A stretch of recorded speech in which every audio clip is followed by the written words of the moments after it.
तो जो यूपी में 3 तरह की शिक्षक भर्तियों की अभी तक जो उम्मीदें जताई जा रही हैं वो चल रही हैं और वो बड़ी पॉजिटिवली चल रही हैं। अगर आप देखेंगे तो एक तो एडेड स्कूलों में टीजीटी और पीजीटी की भर्तियां हैं जो करीब 23,000 पद हैं।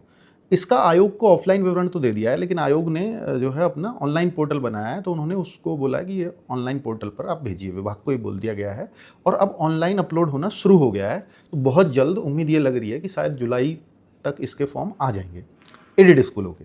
अब बात बचती है दो और भर्ती कौन सी हैं। तो दो और भर्ती करीब 60,000 पदों पर हैं। जैसे अगर हम देखें तो 11,000 तो एक नगरीय स्कूलों में जो बेसिक शिक्षा की ये भर्ती होंगी, अर्थात प्राइमरी लेवल पर ही इन शिक्षकों को भर्ती किया जाएगा।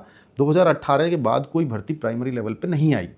तो वहाँ पर अगर हम बात करते हैं तो 48,000 एक तो ग्रामीण बेसिक की और एक है नगरीय बेसिक जो 11,500 पद हैं। तो टोटल मिलाकर के अगर देख रहे हैं तो करीब 60,000 पद ये बन जाते हैं। इनमें जो तैयारी है वो नगरीय जो शिक्षक की है वो थोड़ी सी आगे पहुंच गई है, अर्थात उनका विवरण आयोग को दे दिया गया है, लेकिन अभी ऑफलाइन दिया है। आयोग ये कह रहा है कि हमें ऑनलाइन ही सारा डेटा चाहिए, तो इसकी तैयारी नगरीय वाला जो है शिक्षक भर्ती की चल रही है और वो बहुत जल्दी ऑनलाइन पोर्टल पर आने शुरू हो जाएंगे विभाग की ओर से, बेसिक शिक्षा विभाग की ओर से।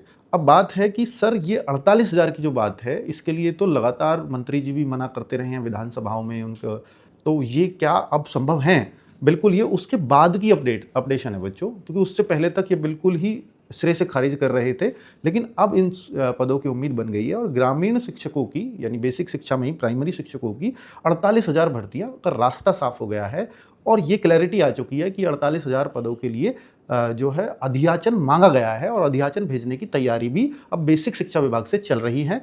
अभी ये ऑफलाइन भेजेंगे, फिर आयोग फिर ऑनलाइन मांगेगा और ऑनलाइन के लिए फिर इनको भी एक समय लगेगा। हो सकता है इस भर्ती को आते आते अगस्त सितंबर हो जाए।